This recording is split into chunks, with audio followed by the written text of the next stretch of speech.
quick department update. First of all, I wanted to address this past weekend. As you know, our community experienced an officer-involved shooting last weekend that resulted in 2 officers, a Mitchell officer, and then our deputy Josh Rhodes being shot. It's obviously something that we haven't faced very often here in Lawrence County through the years. So I just wanted to kind of touch base on that. Is ironically that night after the girls sectional basketball game, I had went out and worked third shift with those guys, and it just went home about 15 minutes before it happened. In fact, my last thing that I said to Josh was, "It's dead tonight. I think I'm going home." He's like, "I don't blame you." So that'll be the last time I say that. But I just wanted to say thank you to everyone that reached out. You texted the very next day, and I appreciate all the support and all the agencies and the officers that were there to help. And I'm super proud of the way that our officers conducted themselves during the stop and also afterwards. And I really look forward to the investigation being complete and everything can be released publicly, because the community can really be proud, I think, of everything that our folks did. So, they're both recovering. Deputy Rhodes, he was shot twice. Luckily, no vital organs were hit, but they're not injuries that he's going to be back to work in a week or 2. So there are some lengthy recoveries ahead of both of them. But luckily, it could have been a lot worse for him. So I ask that you do keep them in your thoughts and prayers. Going to the jail stuff, inmate counts. As of this morning, we had 110 total. 92 of those were males, 18 females. We had 4 DOC holds. All 4 of them were supposed to leave on Monday. We're transporting them there. Parole holds were 4, and level 6 felons, we have 10 of those. And then also, while still talking about the jail, we've been looking at trying to get some positive programming in there for the inmates. We've got a women's AA group that's going to be starting in a couple of weeks. We're also have been talking and partnering with Hope Resource Center. They are developing some parenting classes and some other type things for the inmates in there. And then we've been in talks with some other entities as well. We have kind of put a pause on a few things, like we were going to convert the indoor rec at one time. We converted to housing, and we were going to convert that back. And then I was in talks with one group to maybe bring in a rehab type program in there, an out-of-county thing, and we were talking about using one cell block for that. But with the numbers kind of creeping up a little bit, which is really because the officers have been really hitting it hard out there. So I don't lay that on anybody else. But we've kind of slowed our roll on a couple of those things just until we kind of see how the numbers pan out there. Manpower update real quick. As far as merit road officer spots, we have 3 that are in the FTO phase right now, but only 1 of those are actually taking calls on their own. The other 2 are pretty early in their phase.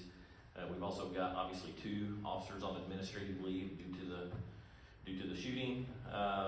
We've got 1 that I pulled in to work dispatch. He's pretty much in there full time right now to cover that until we can get dispatch lined out. And then we just had one of our sergeants, our 3rd shift sergeant, has just been deployed with the military, and he's going to be gone for a little over a year. So, and then we have 1 open spot already that we're in the hiring process for. We just gave a conditional offer of employment to 1 person for that, pending his psychological and physical perk testing. But basically, we're six short on the road right now, so we're operating with 14 out of 20 road officers right now, just due to circumstances beyond our control, obviously. But absolutely can't wait to get to full staff. But also, I think you guys have seen they're still out there. I'm super proud of the work that the guys and ladies are doing right now. So we haven't slowed down just because we're shorthanded. Jail manpower, we're just down 1 male jail officer and 3 females, which is, I don't consider that bad considering what it's been in the past. And we have 1 female that's having a background completed now. So we should only be 2 females short, and if that's the case, then that's the best we've been for a long, long time at the jail. So I'm happy about that.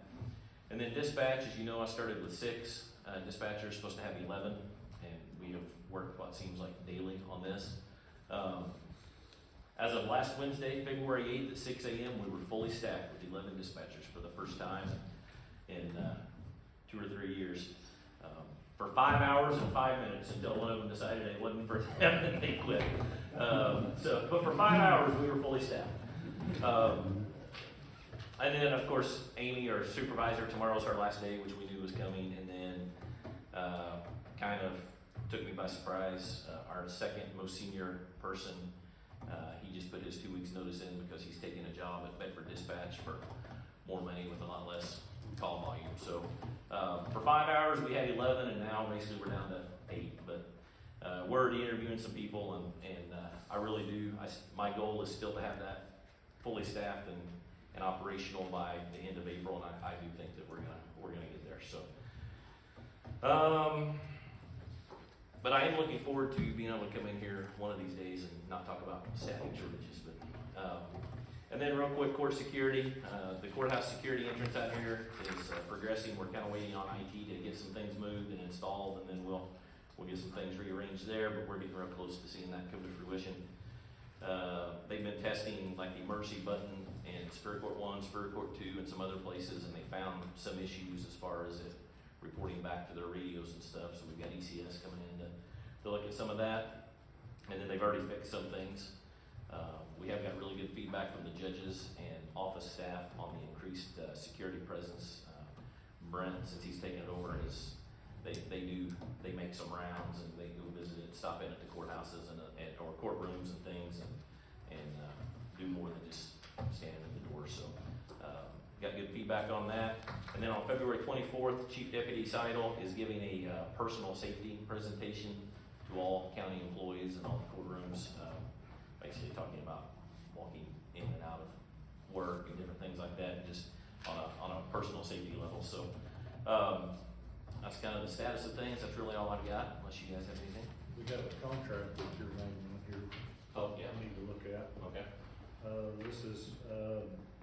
This is a contract for Sheriff Day's salary in lieu of taking, was it tax warrants and so on? Yeah, so He's got basically by his state, salary. yeah, by state law, there's 2 ways the sheriff gets paid, and that's either 70% of the prosecutor pay plus 10% of tax warrant money, or enter into a contract. And as you guys know, I proposed a contract to just work for the 70%, the minimum amount. So This is what we've been doing since we've been here, so I would entertain a motion to approve the contract as presented. So moved. Second. Motion and second, further discussion. Hearing none, I'll call for the vote. All those in favor signify by saying aye. Aye. You got it.